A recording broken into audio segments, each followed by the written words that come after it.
10:37 a.m. So kanina maaga tayo nagising, luto na yung aking itlog na 24 grams ng protein yan. So nilaga ko siya mga fitness.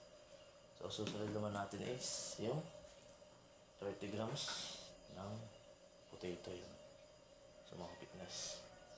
So ito yung aking breakfast sa umaga. So ilalagay ko na siya sa tubig mga fitness. Ito sa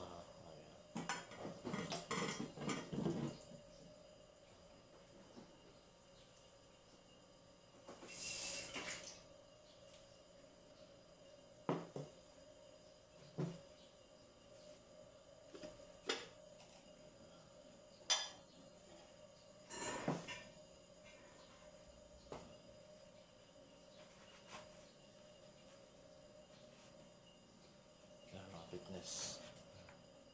So ito yung aking breakfast. Tapos lagay ko na siya.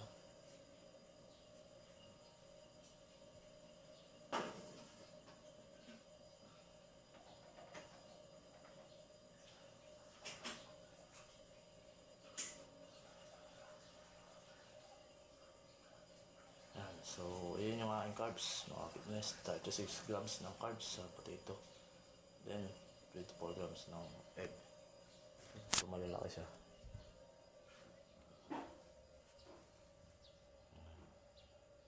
So bubuksan mo lang yan. Dito ko nilalagyan ng kamote. Tapos itlog yan. So yung aking potato. So breakfast pa lang ito mga fitness.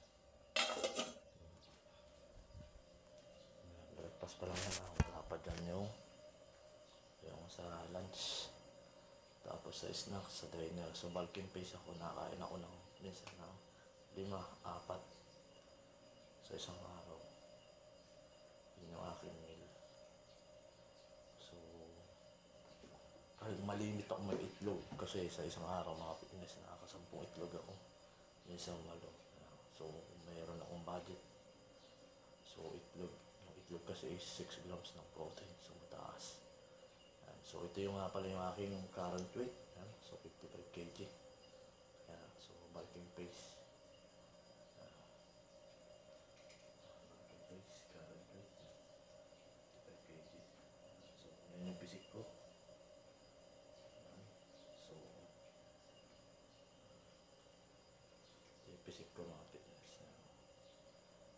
So goal ko is 70 kg and then cutting ng 65 kg. Yan. So kailangan may goal din kayo. Kung anong weight yung inyong gustong i-hit o yung inyong ma-achieve na body goals. So aantay uli ako ng 25 minutes para maluto yung aking potato. Yan yung aking breakfast mga fitness. So okay. So magja-jogging muna ako ng 15 minutes yan, dito sa amin mga fitness. So 15 minutes akong jogging habang inaantay ko yung aking potato. So yun na yung aking fasted cardio mga fitness. So mamaya is beta pero ako taka yung cardio tsaka abs. Yan. So kailangan natin mag-abs mga fitness.